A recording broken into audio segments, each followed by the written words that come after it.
Sebelum itu, sebelum memulai pelajaran kita, marilah kita berdoa terlebih dahulu mengangkat tanda kemenangan kita dalam nama Bapa dan Putra dan Roh Kudus. Amin. Dapatkah kalian membedakan dari antara dua gambar ini? Laki-laki cak rambut, Terus? perempuan cak rambut. Iya, benar. Nah, jadi di sini laki-laki tidak ikat rambut, tapi di sini perempuan ikat Rambut. Nah, anak-anak, untuk melihat perbedaan di antara kalian, silahkan kalian melihat teman kalian satu sama lain. Lihat, pindah posisinya, lihat temannya. Pindah posisi, lihat temannya. Jesslyn berhadapan dengan Katy. Urek, kalian bertiga. Jesslyn mundur. Saling melihat. Dapatkah kalian melihat perbedaan yang ada di teman kalian? Coba. Misal, Jesslyn rambutnya keriting.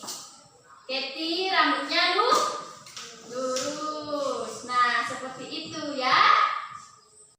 Untuk memperkuat dan untuk kita mengingat bahwa perbedaan di antara kita itu adalah indah, maka kita akan bernyanyi, yaitu kau sahabatku, kau saudaraku, tiada yang dapat memisahkan kita.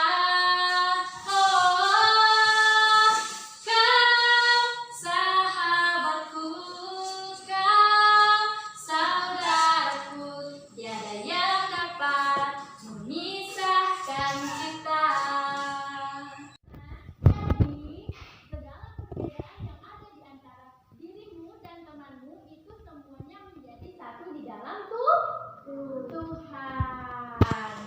Nah, untuk mengakhiri pelajaran kita hari ini, marilah kita berdoa dalam nama Bapa dan Putra dan Roh Kudus. Amin.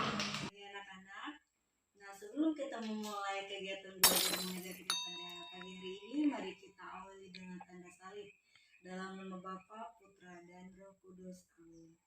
Nah, hari ini kita akan belajar tentang Yesus teladanku.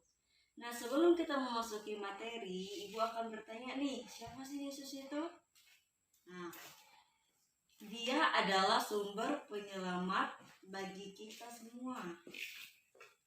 Tuhan Yesus selalu ada di setiap kita merasa senang maupun susah, dan selalu menjaga kita ketika kita dalam cobaan, dan selalu memberikan yang terbaik untuk kita. Tuhan Yesus selalu mengajarkan kepada kita untuk hidup saling mengasihi, mengampuni, dan selalu ingat akan Allah Bapa di surga. Nah, pelajaran kita hari ini tentang teladan Yesus. Yesus adalah anak yang baik dan pintar. Pada umur 12 tahun, anak-anak, Tuhan Yesus sudah pandai nih membaca kitab suci Taurat. Kemudian Yesus orangnya taat beribadah, suka membantu orang tuanya. Yesus hormat pada orang tuanya. Kemudian Yesus taat kepada nasihat orang tuanya. Nah, Yesus juga mengetahui mana perbuatan yang baik dan perbuatan yang jahat. Dan anak-anak, Ibu di sini mau mengingatkan kepada kita semua bahwa perbuatan yang tidak baik itu tidak boleh untuk kita lakukan. Kita harus hidup dengan meneladani sifat Yesus. Yesus juga orangnya rajin berdoa. Terutama Yesus selalu peduli terhadap orang-orang yang sakit dan menderita. Mereka membutuhkan pertolongan kita, seperti dalam kisah di atas. Yesus ingin kita menolong orang-orang yang miskin dan menderita. Jika kita mengasihi mereka, maka kita mengasihi Tuhan. Yesus mengasihi orang-orang yang menderita seperti Bartimeus yang percaya dan meminta belas kasihan kepadanya. Maka Yesus menyembuhkan matanya yang buta. Ketika matanya sudah sembuh, Bartimeus mengikuti Yesus kemanapun Yesus pergi. Nah, anak-anak, kita harus meneladani Yesus yang sangat mengasihi orang-orang yang menderita. Kita mengasihi sesama dengan meminta pertolongan tanpa pilih kasih, dan mengasihi Tuhan serta mengasihi sesama kita. Nah, sekian pelajaran kita hari ini. Kita tutup dengan berdoa. Dalam nama Bapa, Putra, dan Roh Kudus. Amin.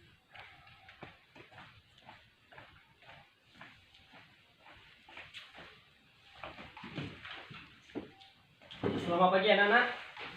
Apa kabarnya? Semoga selalu dalam keadaan sehat walafiat ya. Baik, sebelum masuk materi kita pada pagi hari ini, terlebih dahulu untuk memulai kegiatan belajar mengajar kita, terlebih dahulu kita berdoa dalam nama Bapa dan Putra dan Roh Kudus. Amin. Baik anak-anak, untuk materi kita pada hari ini yaitu dengan tema tugasku sebagai citra Allah. Tugasku sebagai citra Allah.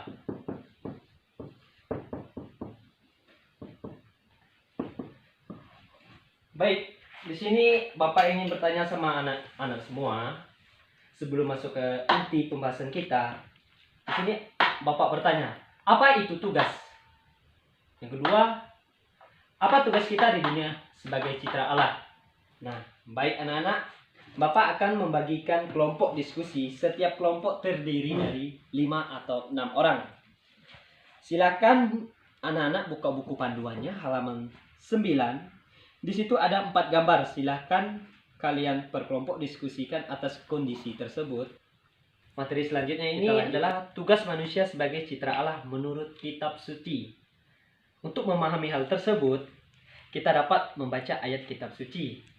Nah, kitab suci tersebut adalah Kejadian bab 1 ayat 26 sampai 30. Anak-anak bisa buka buku panduannya halaman 11. Kita sama-sama setelah merenungkan teks kitab suci tersebut, coba rumuskan ada beberapa gagasan penting tentang tugas manusia. Nah, yang pertama di sini, apa tugas yang diberikan Allah kepada manusia? Dan tugas yang Allah berikan kepada manusia yaitu beranak cuculah dan bertambah banyak, memenuhi bumi dan melakukannya, dan menguasai ciptaan Allah lainnya. Yang kedua di sini, bagaimana seharusnya hubungan antara manusia dengan makhluk ciptaan Tuhan lainnya?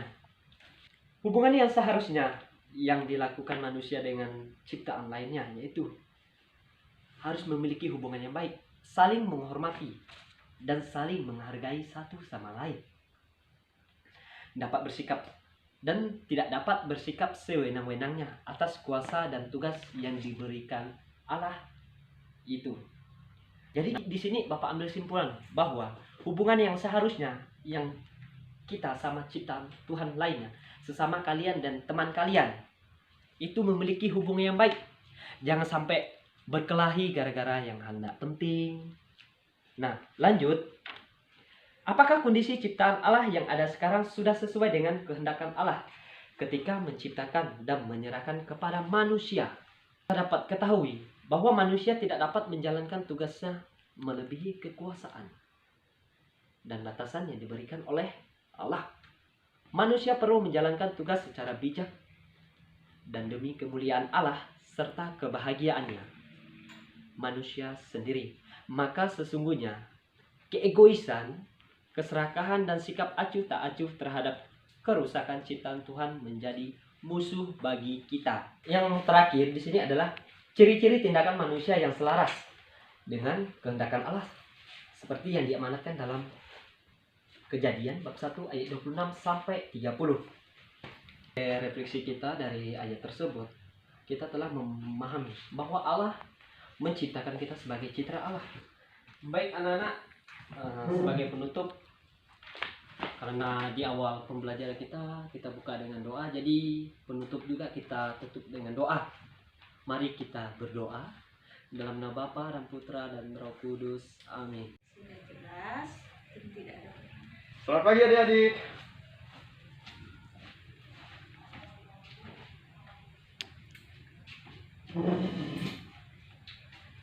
Baik, bagaimana kabarnya hari ini? Semoga keadaan kita sehat semua ya.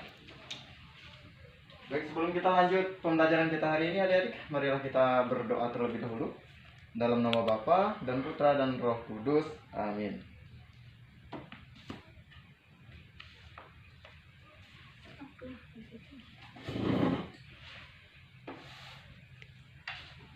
Adik-adik semuanya, materi kita hari ini adalah tentang hormat terhadap orang tua. Di mana di pelajaran kita sebelumnya kita telah mempelajari tentang 10 firman Allah. Kira-kira menurut adik-adik, hormat kepada orang tua ini terdapat pada 10 perintah Allah. Perintah yang keberapa? Ayo coba sebutkan. Baik, benar ya. 10 perintah Allah yang keempat. Di sini 10 perintah Allah yang keempat, tepatnya hormat kepada orang tua, adalah tujuan pembelajaran kita hari ini, di mana kita akan menerapkannya dalam kehidupan kita masing-masing, di rumah kita masing-masing, dan dalam kehidupan kita sehari-hari ketika kita berelasi dengan orang tua kita. Baik, seperti materi sebelumnya, silakan kalian duduk sesuai dengan kelompok kalian masing-masing. Setelah itu, Bapak akan memberikan salah satu cerita rakyat, yaitu tentang Malin Kundang. Nanti silakan adik-adik amati cerita tersebut. Dan setelah adik-adik amati, kira-kira pesan moral apa yang dapat adik-adik petik dari cerita tersebut? Ya, baik. Jadi silakan terlebih dahulu diamati. Baik adik-adik, setelah kalian amati dan setelah kalian mendapatkan pesan moralnya, adik-adik silakan membuka Alkitabnya di Ulangan bab 5 ayat 1 sampai 16. Di situ tentang ke-10 firman Allah yang pernah kita bahas sebelumnya. Silakan adik-adik baca, dan setelah adik-adik baca, silakan adik-adik membuat suatu catatan kecil sebagai suatu kesimpulan. Ya, catatan kecil itu berupa fungsi menghormati kedua orang tua kalian dan langkah atau cara membiasakan diri yang akan kalian ambil sebagai sikap hormat terhadap orang tua. Nanti silakan adik-adik catat dalam suatu kesimpulan. Baik, setelah itu adik-adik, Bapak akan meminta satu orang perwakilan dari setiap kelompok untuk maju ke depan menyampaikan kesimpulan dari pembelajaran kita hari ini. Dan setelah itu, setelah kalian menyampaikannya, Bapak sangat mengharapkan ya, dari adik-adik semua untuk menerapkannya di dalam kehidupan adik-adik sekalian, terutama di rumah adik-adik sekalian ketika adik-adik berelasi dengan kedua orang tua adik-adik. Sebelum kita mengakhiri kegiatan pembelajaran kita hari ini, marilah kita berdoa terlebih dahulu untuk menutup kegiatan kita hari ini. Marilah kita berdoa dalam nama Bapa dan Putra dan Roh Kudus. Amin.